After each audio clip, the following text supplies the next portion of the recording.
calibration. On learning, there's any number of means of formal and informal learning.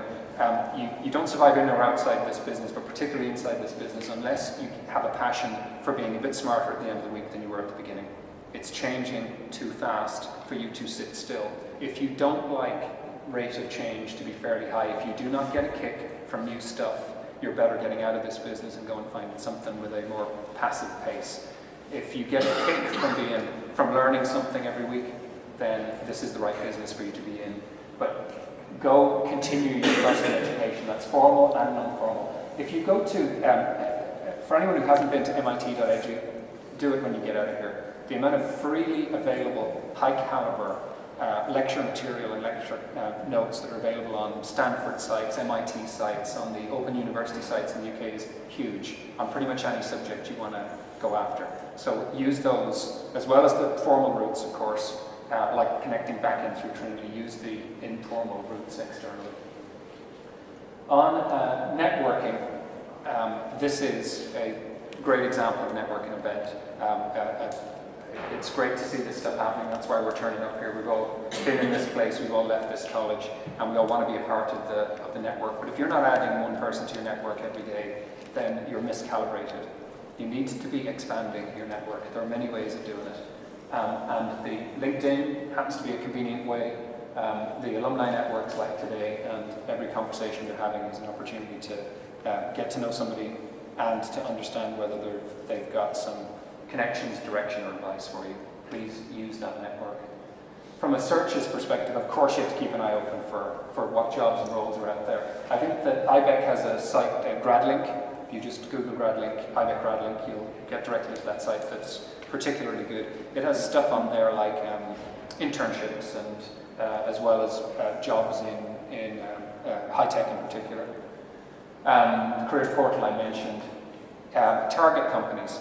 If you believe that your area of technical expertise, your area of non-technical expertise, your area of interest has an overlap with the company, go talk to that company. Work out what it is they do, information is readily available, work out what it is you think you have to offer and connect with them. Every company has space for another employee, whether they're officially hiring or not. Every company has space for another employee. If you get to the right person and you can help them understand why it is or what it is you have to offer. And I would say think broad. I sort of mentioned that earlier. Most people in ICT don't work directly in core ICT businesses. They're in the retail business or the logistics businesses that leverage ICT. You've got to market yourself, so get your resume right. If I got €1 for every time I read a crap CV, I'd be an awful lot wealthier than I am today. Take the time to work out what it is you have to offer, take the time to work out what the company cares for, and get your resume right. If you're blindly sending the same resume to everyone, or the same CV to everyone, then you're not doing yourself service and you're not marketing yourself correctly. Please fix that. Emphasize what your target company cares about, whether they're large or small. And finally, just work. Obviously, you want to target permanent work roles. But we all change, whether you're inside or outside the company, whether you formally change the company name changes or not. Everyone in our business changes their roles every couple of years. So just get used to it and get working. So look for the permanent work, look for internships, look for startups, work for your local or favorite charities, work in McDonald's. As part of the cycle of learning, we have standard rotations through Intel where we go to and work in other companies. The more diverse, the better.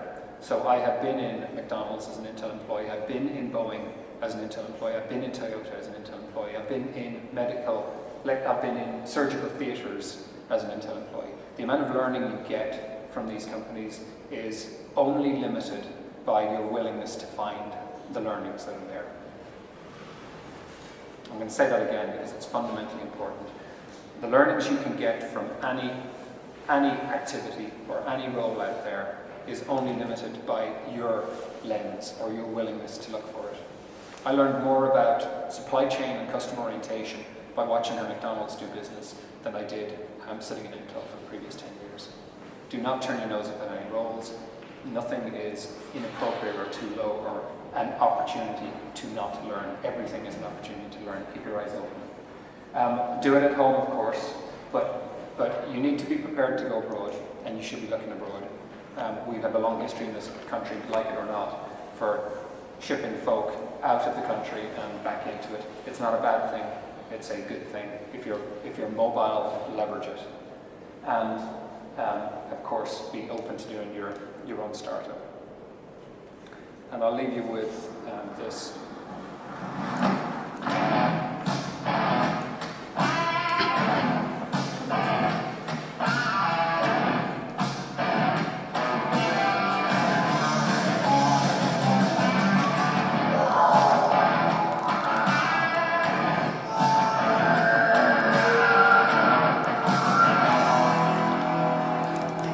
We are Intel, sponsors of tomorrow. That material was actually generated by an internal audience for an internal audience, and it just, the point being, stop being down on yourself. What we do is pretty damn cool, and what you're capable of is pretty damn cool, and you should be proud of it. But we actually went external with it, and it won a bunch of awards externally, oddly enough.